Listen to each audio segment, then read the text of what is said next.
नमस्ते. मी वंदना व्लॉग्समध्ये तुमचे सहर्ष स्वागत करीत आहे. आज सकाळी 5 वाजता उठलेले आहे. कारण बरंचसं नियोजन आहे. गुळातील गव्हाच्या पिठाची बिस्किटं बनवायची आहेत. त्यानंतर नाचणीची बिस्किटं बनवायची आहेत. तेही सेंद्रिय गुळातील. उद्या गुरुवार आहे, डिस्पॅच करायचे आहेत. म्हणून ही सगळी तयारी सुरू आहे. पण काही प्रॉब्लेम असे येतात ना, की ते आपल्या हातातच नसतात.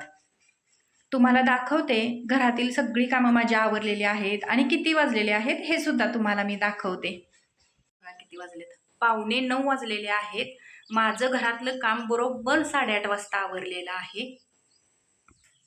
सगळं बघा किचन एकदम स्वच्छ क्लीन झालेलं आहे. इकडे बघा देवपूजा सुद्धा झालेली आहे. आणि तुम्ही म्हणशील असा हा नागोबा का काढलेला आहे? मीच काढलेला आहे, गडबडीत काढलेला आहे. देवाला आज काही फुलं मिळालेली नाहीत आणि आमच्या इकडे ना असा भिंतीवरती नागोबा काढतात आणि स्टिकर आहेत, पण काही जण आणतात, काही जण आणत नाही. तर मला ते आणायला वेळच भेटला नाही. त्यामुळं मी काय केलेलं आहे, असा कुंकवाने काढून घेतलेला आहे. प्रीतमचं म्हटलं पेंटिंगचे जे कलर असतात ना ते बघायचे, तर ते मला काही सापडले नाहीत. मग असा जुगाड केला. इकडे बघा या पिठांची सुद्धा तयारी करून ठेवलेली आहे. सुंठ आहे, बडीशेप आहे, खारीक पूड आहे, त्यानंतर यामध्ये वेलची पूड, जायफळ पूड सगळं आहे यामध्ये. आणि काल ना हे असे मी ट्रे सगळे स्वच्छ केले आहेत. आणि हे बघा हे असं झाकून ठेवलेला असतो ओव्हन. गरज नाही झाकण्याची वगैरे, पण पाली वगैरे चुकून यायला नकोत म्हणून हे असं ट्रे झाकून ठेवलेले असतात. बघा सगळी तयारी एकदम स्वच्छ क्लीन ट्रे झालेले आहेत. पण प्रॉब्लेम काय झालेला आहे, सकाळी 7 वाजता लाईट गेलेली आहे आणि आता 9 वाजत आले तर लाईट आलेली नाही. दाखवते तुम्हाला. हे बघा लाईटच नाही आहे. आता बघूया. आणि बघा असे प्रॉब्लेम आलेले असतात. काय करावं हेच सुचत नाही. सगळं काम आवरलेलं आहे. डोक्यात विचार असतात संध्याकाळी झोपतानाच, की सकाळ किती वाजता उठायचं आहे, किती वाजता बिस्किटं बनवायला घ्यायची आणि त्याच्यानंतर व्हिडिओ तुम्हाला पाठवायचा असतो आणि सगळं नियोजन असं बिघडून जातं. आता या गोष्टी काही आपल्या हातात नाहीत, त्यामुळं शांत बसावं लागतं. दुपारचे 12 वाजलेले आहेत, तरी सुद्धा लाईट आलेली नाही अजून.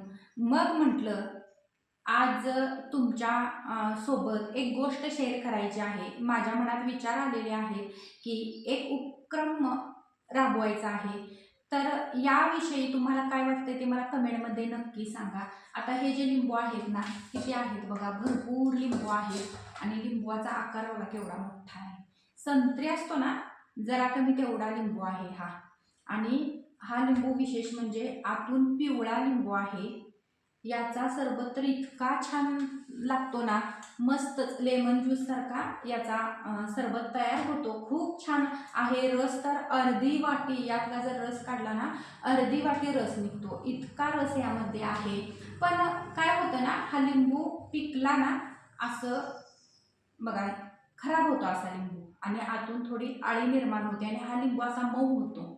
त्यामुळे जोपर्यंत असा पाडाला थोडाफार आलेला आहे, हिरवा लिंबू आहे, तोपर्यंतच वापरायला हा लिंबू चांगला. शिवाय छोट्याशा लिंबूपासून ते एवढ्या मोठ्या लिंबूपर्यंत ना यामध्ये रस भरपूर आहे. त्यामुळं एक उपक्रम मी राबवायचा असा माझ्या मनात विचार आलेला आहे. कारण जे आपलं पार्सल आहे ना, ते पार्सल आपलं गुजरातला गेलेलं आहे, नाशिकला 2 पार्सल गेलेले आहे, मुंबई पुण्याला तर भरपूर गेलेले आहेत. सोलापूर, पंढरपूर, कोल्हापूर, त्याच्यानंतर सांगलीला सुद्धा गेलेला आहे. बऱ्याच ठिकाणी आपलं पार्सल जातं. रत्नागिरीला गेलेलं आहे, महाडला 2 गेलेले आहेत, महाड पोलीस स्टेशनला पण गेलेलं आहे आपलं पार्सल. तर माझ्या मनात विचार आलेला आहे की इतका सुंदर हा लिंबू आहे ना, भरपूर आहे. याची साल जाड आहे, पण सरबतसाठी ना खूप असं तोडत्या वेळेस बघा संत्र्याची कशी साल निघते ना, बघा सहज याची साल निघते. बघा ही सहज निघते साल याची. आणि माझ्या मनात विचार आलेला आहे की याच्या बिया आहेत भरपूर माझ्याकडं, किंवा मी तयार सुद्धा याच्या बिया करू शकते.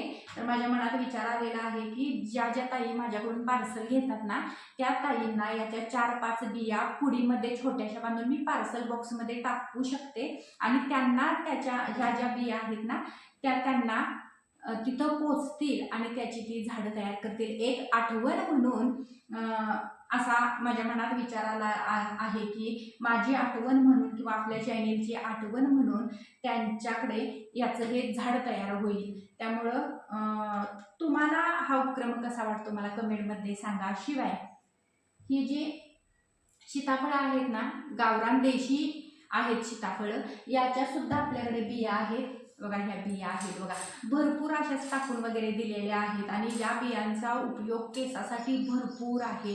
ड्रँड्रफसाठी सुद्धा चांगला आहे, कारण आता पावसाळा संपला की हिवाळा सुरू होईल, त्यासाठी सुद्धा चांगला आहे. शिवाय हे कीटकनाशक म्हणून सुद्धा काम करतं. तुम्ही यायला किंवा गुगलवरती सर्च करा, याची खूप माहिती येईल. आणि याचं तेल कसं बनवायचं केसासाठी ते तुम्हाला थोडक्यात सांगते. या ज्या बिया आहेत ना, या फोडायच्या. यामध्ये पांढरा जो आतला भाग असतो ना, वरची टरफल काढून द्यायची आणि आतला जो भाग असतो ना तो थोडासा, म्हणजे जेव्हा हे आपण फोडू ना तेव्हा ते आपोआप त्याचे 4-5 तुकडे होतात आपल्या बियाचे. तर ते तुकडे घ्यायचे आणि खोबरेल तेलामध्ये मिक्स करायचं आणि उकळी आणायची चांगली त्याला आणि थंड करायचं आणि एका बाटलीमध्ये भरून ठेवायचं. आणि हे तेल आपण जर केसासाठी वापरलं ना, खूप उपयोग आहे केसावरती त्याचा. आणि शिवाय याचा बघा म्हणजे सॉरी, याचं जे तेल आहे ना, हे तेल माझ्या आजीकडून मी शिकलेले आहे.